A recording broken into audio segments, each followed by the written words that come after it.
هره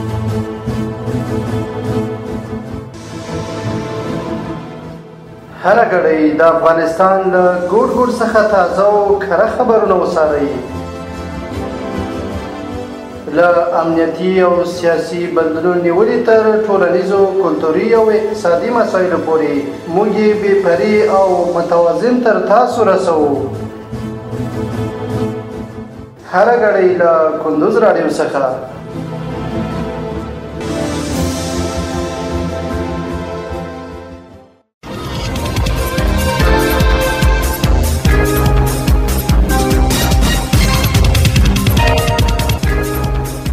سلامونه او وخت مو په خیر. پام راوړم د کندوز راډیو د دې ساعت مهم او وروستۍ خبرونو ته.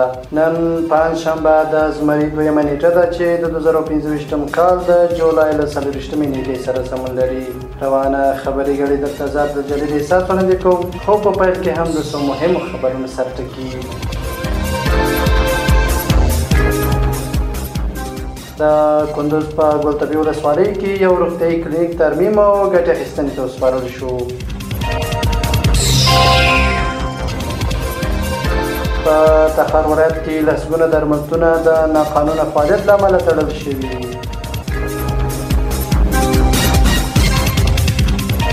په مزار شریف ښار کې د یخ تولید 8 فابریکې د ښاروالۍ د اصولو د ماتولو له امله تړل شوي.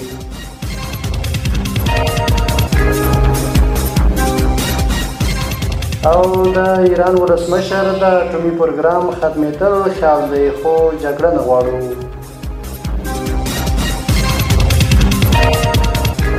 اوس هم بشپړ خبرونه.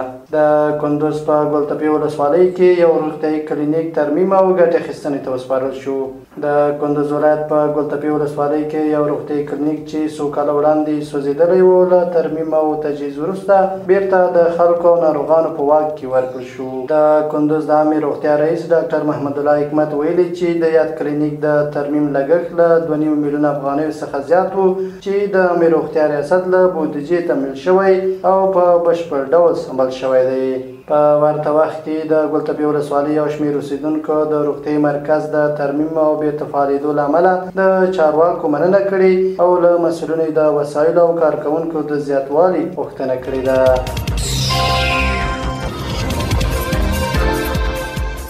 په تخار ولایت کې لسګونه درملتونه د ناقانونه فعالیت له امله تړل شوي. د تخار ولایت ګډې سي کمیټې د درملتونه د سهار پر مهال د 80 درملتونو فعالیتونه د ناقانونه کړنو له امله بند کړي. د تخار ولایت مقام معین محمد عارف رسنیو ته ویلي چې دغه کمیټې د 80 درملتونو فعالیتونه وڅېړل چې له ډلې 80 درملتونه د ناقانونه جواز او تخنیکي مسؤل کار نشوالي له امله تړل شوي. یا د ګډه سي کمیټه د تخار والي د لارښوونې پر بنسټ جوړه شوې ده او تر دې دمه د دې ولایت په مرکز او ولسوالۍ کې د لسګونه ناقانونه درملتونونو فعالیتونه درولي او ګڼو نورو ته د لا ښه روغتیایي خدماتو لپاره لازمي مشورې ورکړي دي.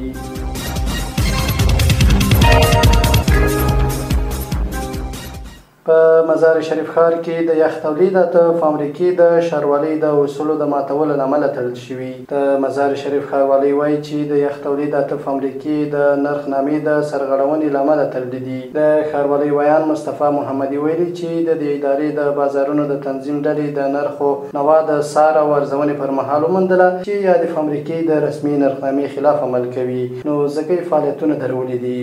نوموړي ټینګار کړی چې د مزار شریف ښاروالۍ به له خپل سره ګرانبۍ او د اصولو له ماتونکو سره قانوني او جدي چلند ته دوام ورکړي. دا لړۍ نه یوازې په مزار شریف ښار کې بلکې د ولایت په نورو ولسوالیو کې هم دوام لري.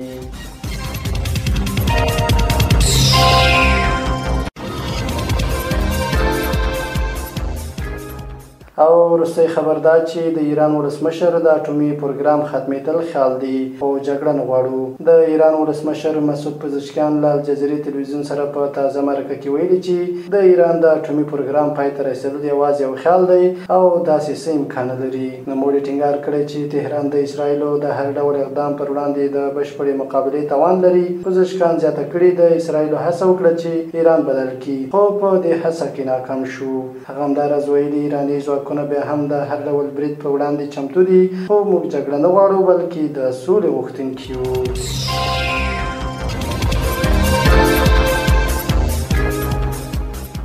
مهال مهم وروستي خبرونه تر بیا ښه وختونه لوی الله مل شه.